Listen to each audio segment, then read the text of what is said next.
anti-Semitic and being anti-Israel. Israel does not represent the whole Jews in the world. There are 20 million Jews all over the world. They are not all in support of Israel. And Israel does not support them. So if I stand against Israel, I'm not against Jews, I'm against Israel.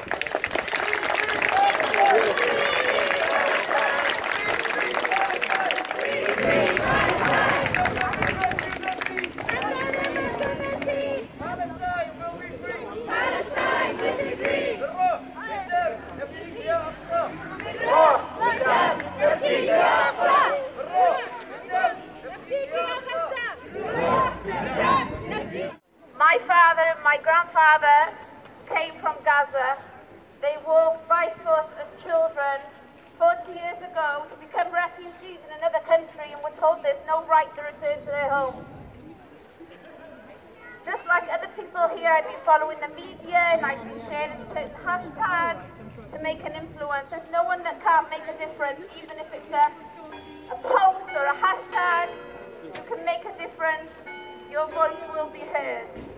I'm just going to share something that was very emotional for me today on Facebook. A father from Palestine. Over the last 5 days there's been bombings. Whole families have died. Fathers, mothers and all their children. A whole family wiped out in bombings. These are not Hamas. A father today decided and told all the people in Gaza that they should exchange their children overnight.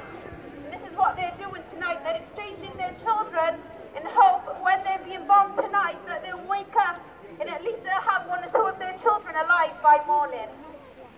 And that's what they're doing tonight, the people of Gaza. So if you want to make an influence or make a change, any post, any pictures you share will make a difference. Thank you. It could be a resolution, but it's Israel backed by the United States, Israel backed by the United Kingdom, Israel backed by the European Union, Israel backed by the most powerful states in the world who are using Israel as the watchdog and attack dog, the aircraft carrier of Western foreign policy in the region.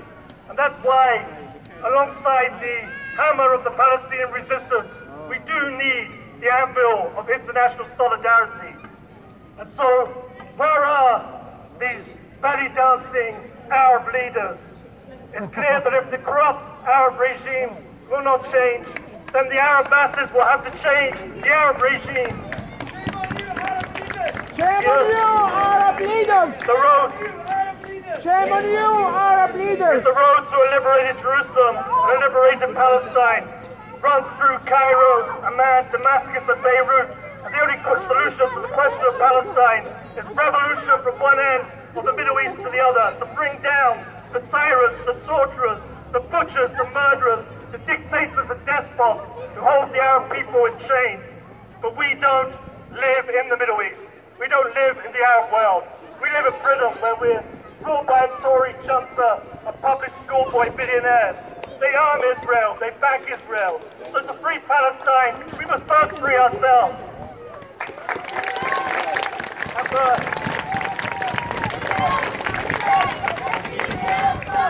راح بالدم نفديك يا أقصى راح بالدم نفديك يا أقصى. For many Palestinians today, international solidarity is spelled in a very simple three-letter word: BDS. Boycott, divestment, sanctions. That means no aid, no trade, no arms, no diplomatic links, no normalization, no recognition. Isolate Israel as we isolate South Africa until Palestinian has human rights. Nothing Jewish about apartheid. There's nothing Jewish about murdering innocent children in Gaza. Gaza is an open-air prison. 2 million people, 97% don't have running clean water.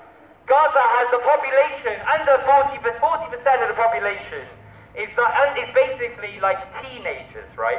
And they don't care. They don't care. Because the death of Palestinians, just look at what the Israeli politicians have said, like Benjamin Netanyahu. They do not class Palestinians as people. They class Palestinians as vermin. It is everyone's duty. The black liberation movements that have gone past, from Malcolm X to Kwame Ture to Nelson Mandela, have all said the question of Palestine is the most important question. It is the litmus test of your radicalism. It is the litmus test of your solidarity. So remember, when people start, everyone will try, the mass media, the mainstream media, when they say it's not equal sides, right? Well, when they say it's equal sides, and we all know it's not equal. We all know that Israel bombards Palestine, and Palestine has barely any ways to protect themselves. But don't let them have you fooled. Even if it was equal, even if Palestine was a superpower, it would still be settler colonialism. It would still be Israel taking the land from Palestinians. Let's not get it twisted. This is one of the most brutal regimes. And when people talk about South Africa apartheid, it's important to know one thing. The difference in the apartheid. The white minority in South Africa relied on the black majority for workforce. They relied on their exploitation in labor. Palestinians and Israelis, right? Israel do not need Palestinians. They are ethnically cleansing Palestinians. They are trying to wipe out Palestinians. And that is why it's important to note the ways open, the liberation strategies open to Palestinians. Whatever Palestinians do, violence, non-violence, self-defense, defense, it does not matter. We are with them all the way.